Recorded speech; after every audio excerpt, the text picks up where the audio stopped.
कि उसकी प्रसाद में श्रद्धा नहीं थी, प्रेम से कहो श्री राधे। श्री राधे। और दूसरी बात, ये जो धुंधली थी ना, देखो ये मैं नहीं कह रहा, मुझसे झगड़ा नहीं करना बिल्कुल भी। भागवत में महात्म्य लिखा है, ये जो धुंधली थी ये पति से थोड़ा उल्टा चलती थी। पति ने कह दिया राइट लो तो ये लेफ्ट जाएगी, पति ने कह दिया दाल बना लो तो सब बन जाएगा, दाल नहीं बनेगी उस दिन। 100 वाक्य स्थापिका, ऐसा लिखा है, मैं नहीं कह रहा भैया, यहां लिखा है।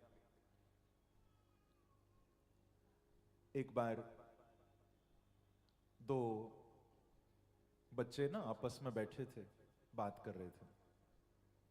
तो एक बच्चा दूसरे को बोला कि यार एक बात समझ नहीं आती। बोले क्या? बोले मैं बहुत सोचता हूं पर फिर भी मुझे आज तक समझ में नहीं आया कि ये हमेशा मातृभाषा ही क्यों होती है, ये पितृभाषा क्यों नहीं होती कहीं। दोनों दोस्त थे आपस में बात कर रहे कि जब भी सुनते हैं ये मातृभाषा, लोग पूछते हैं तुम्हारी मातृभाषा क्या, तुम्हारी मातृभाषा क्या, तो ये मातृभाषा ही क्यों होती है, पितृभाषा क्यों नहीं होती। तो दूसरा बोला अरे इतना भी नहीं समझता। बोले माताजी ने पिताजी को बोलने ही कब दिया आज तक, तो पितृभाषा बनेगी कहां से। बोलो वृंदावन बिहारी लाल। माताजी के सामने पिताजी बोले ही कब। तो ये जो धुंधली है इसने महाराज वो फल नहीं खाया, फल के प्रति, प्रसाद के प्रति अश्रद्धा हुई, नहीं खाया। बहन के बच्चे को पैसा देकर खरीदा इसने, देखो झूठ बोला, पति को कह दिया मैंने फल खा लिया। गर्भवती होने का थोड़ा नाटक भी किया, धन देकर अपनी बहन के बच्चे को खरीदा। उसको अभी अभी बेटा हुआ था, 9 महीने नाटक किया गर्भिणी होने का, पैसा देकर बच्चा खरीदा। आत्मदेव दूसरे गांव गए थे यज्ञ कराने, उनको खबर भिजवा दी कि आपके यहां बेटा हो गया। भोले भाले ब्राह्मण, उनको लगा हमारे ही बेटा हुआ है, दौड़े चले आए, पूरे गांव में खुशियां बांटी, बधाइयां बांटी। अरे भैया मैं पिता बन गया, मेरे बेटा हो गया, मेरे बेटा हो गया, बहुत प्रसन्न हुए। परंतु वो प्रसाद भी खाली नहीं गया। देखो धुंधली ने परीक्षा लेने के लिए वो जो प्रसाद था, वो जो फल था ना, वो गौ माता को खिलाया। किसको खिलाया बोलो ना जरा, गौ माता। क्योंकि वो गौ माता जो घर में थी उनको भी बच्चे नहीं हो रहे थे, तो गाय को धुंधली ने मन में सोचा परीक्षा भी हो जाएगी, गाय को खिला देते। तो स्वयं नहीं खाया, गौ माता को खिला दिया। अब गौ माता ने वो फल खा लिया। जब कालांतर समय निकला, आत्मदेव अपनी गौशाला में गए हैं चारा डालने, सुबह सुबह 4 बजे का समय, अमृत बेला। आत्मदेव क्या देखते हैं कि गौ माता के निकट एक बड़ा सुंदर बालक पड़ा, जिस गाय को बच्चे नहीं होते थे, संत का प्रसाद, बालक पड़ा है। और बालक भी कैसा भैया, प्रसाद की महिमा देखिए जरा। वो जो बालक है तो वो गाय का, पर उसके केवल कान गाय के जैसे हैं, उसका पूरा शरीर मानवों जैसा। श्री गोकर्ण जी महाराज प्रकट हो गए। बोलो गोकर्ण जी महाराज की, वृंदावन बिहारी लाल। गोकर्ण जी प्रकट हो गए। आहा, अद्भुत रूप है। जैसे स्वर्ण चमकता है ना, सोना, ऐसे गोकर्ण जी के अंदर से तेज निकल रहा है। भागवत में लिखा है, महात्मा चमचमा रहे। कृत्रिमा से निर्गते चाथ साधेनु शुशवेर्भकम सर्वांग सुंदरम दिव्यम निर्मलम कनक प्रभम। कनक प्रभम, संस्कृत में कनक कहते हैं स्वर्ण को, सोने को। चमक रहा है शरीर। आत्मदेव गोद में उठा लेते हैं, कहते हैं ये गाय का बेटा नहीं है, ये गोकर्ण है। हे बांके बिहारी, तूने मेरे घर में बेटा दिया तो गौ माता को भी दे दिया, ये भी मेरा बेटा है, मैं इसको पालूंगा, मैं इसको अच्छी शिक्षा दूंगा। चीखते जा रहे हैं, चिल्लाते जा रहे हैं, सबको दिखा रहे हैं भैया मेरे घर गोकर्ण आ गया, मेरे घर गोकर्ण आ गया। बड़े प्रसन्न हो रहे हैं आत्मदेव, और खूब उस गाय के पुत्र की परवरिश की, उसको अच्छे संस्कार दिए। और आगे चल के मालूम है क्या हुआ? जो धुंधली थी उसको बड़ी जलन हुई। धुंधली बोली कि पति ने गाय के बेटे का नाम पैदा होते ही गोकर्ण रख दिया। हमारे बच्चे का नाम 3 महीने का हो गया, वो अभी तक हमने नहीं रखा, तो चलो अपने बच्चे का नाम भी रखते हैं। तो जल्दी जल्दी क्या नाम रखा? गाय का बेटा गोकर्ण और अपना बेटा बोले स्वयं धुंधली, तो बेटा धुंधकारी। प्रेम से कहो श्री राधे। नाम रख दिया महाराज धुंधकारी।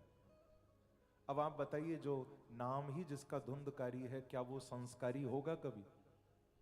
क्योंकि हमारे जीवन में नाम का भी बहुत प्रभाव पड़ता है। नाम अपना कहीं ना कहीं प्रभाव दिखाता है। नाम रख दिया धुंधकारी। धुंधकारी का तो अर्थ ही बड़ा महाराज विचित्र है। धुंधकारी किसको कहते हैं?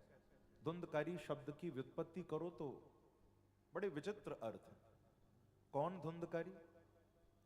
बोले धुंधुम अज्ञाने कलहे, जो अज्ञान में रहने वाला, कलह में रहने वाला, और परपीडनम कारयति, दूसरे को सताने वाला, दूसरे से झगड़ा करने वाला, अथवा तो करोति, या तो दूसरे से झगड़ा करता है या दूसरों का झगड़ा करवाता है, वो है धुंधकारी। प्रेम से कहो श्री राधे। आजकल तो हम देख रहे हैं संसार में गोकर्ण कम है, धुंधकारी ज्यादा है महाराज। या तो झगड़ा करते रहते हैं या झगड़ा करवाते रहते हैं। तो जब दोनों बड़े हुए कि गोकर्ण पंडितो ज्ञानी धुंधकारी महाखल, गोकर्ण जी तो बड़े होकर परम पंडित बने, विद्वान बने, वेद पढ़ने वाले, स्वाध्याय करने वाले, त्रिकाल संध्या वंदन करने वाले बने। पर ये जो धुंधकारी है ये महान दुष्ट बना। सारे गलत काम इसने जीवन में किए। कोई ऐसा पाप नहीं जो ये नहीं करता, क्योंकि घर में पैसा बहुत है। देखो धन कम होता है तो पाप करने का उतना ज्यादा विकल्प नहीं होता, पर पैसा बहुत है, बुद्धि खराब हो गई, फिर तो महाराज ऐसे व्यक्ति पाप करता है, क्योंकि पैसा है ना, उड़ा देता है सब। अब पिता का इतना धन था घर में, तो रोज शराब पीनी, रोज जुआ खेलना, रोज व्यभिचार करना, व्यभिचार में, पाप में सब पैसा इसने बर्बाद किया। पिता रोकते रह गए, बेटा तू क्या कर रहा है? बाप की एक नहीं सुनी, बुद्धि खराब हो गई। और एक दिन ऐसा आ गया कि अपने पिता आत्मदेव को आकर बोला, पिताजी अब घर में पैसा दिखाई नहीं देता, कहां गया? बोले बेटा पैसा कहां से दिखाई दे, घर में हो तब तो दिखाई देगा। मैंने जो कमाया, पूजा पाठ करा के, यज्ञ करा के, अच्छे काम करा के जो मैं धन घर में लाया, वो सब तूने पापों में बर्बाद कर दिया। अब है नहीं तो कहां से दिखाई देगा? बोले नहीं पिताजी आप झूठ बोल रहे हो, आपने मुझसे छुपाकर पैसा कहीं जमीन में गाड़ दिया। बोले बेटा तू कैसी बात करता है, मैं ये क्यों करूंगा? नहीं पिताजी आपने कहीं धन छुपाया, और अगर नहीं है तो ला कर दो, जाओ कराओ पूजा पाठ, जाओ लोगों के घर यज्ञ कराओ। बोले बेटा इस बुढ़ापे में मैं कहां जाऊंगा, अब तो तेरे कमाने की उम्र है। तो इतना पापी था, अपने पिता आत्मदेव को कहता है कि पिताजी अगर तुम पैसा लेकर नहीं आए तो तुमको घर में रहने नहीं दूंगा। प्रेम से कहो श्री राधे। देखो आत्मदेव रोने लगे, संत की बातों को याद करते हैं कि अगर आज मैंने वास्तव में अपने जीवन को भगवान के सहारे चलाया होता, क्योंकि मैंने भगवान के सहारे जीवन नहीं चलाया, मैंने ईश्वर की नहीं चलनी दी, मैंने अपनी चलाई। संत ने मुझे कहा था देख तेरी किस्मत में बेटा नहीं है, तू भजन कर, पर मैंने एक नहीं मानी। याद रखना भैया, अगर मेहनत करके, परिश्रम करके, खूब हाथ पैर मारकर भी अगर आपको कोई चीज नहीं मिल रही है, तो समझना कि बिहारी जी जानते हैं उस चीज को न पाने में ही तुम्हारी भलाई है। क्योंकि हम उतना नहीं जानते जितना ठाकुर जी जानते। फिर व्यर्थ उस चीज के लिए परेशान मत रहो, आगे बढ़ो जिंदगी में, आगे बढ़ो।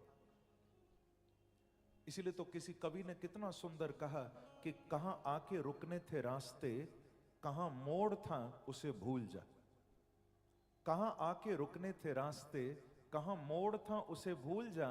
अरे भैया, जो मिल गया उसे याद रख, जो नहीं मिला उसे भूल जा, तभी सुखी रह पाओगे।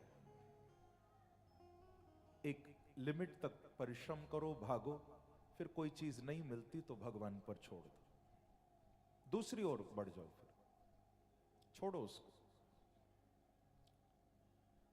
पर आत्मदेव कहते हैं कि मैंने गलती की, मैंने हट करके जबरदस्ती ये बेटा पाया, तो मेरी तो सारी उम्मीदों पर पानी फिर गया। मैंने क्या सोचा था और क्या हो गया। रोने लगे।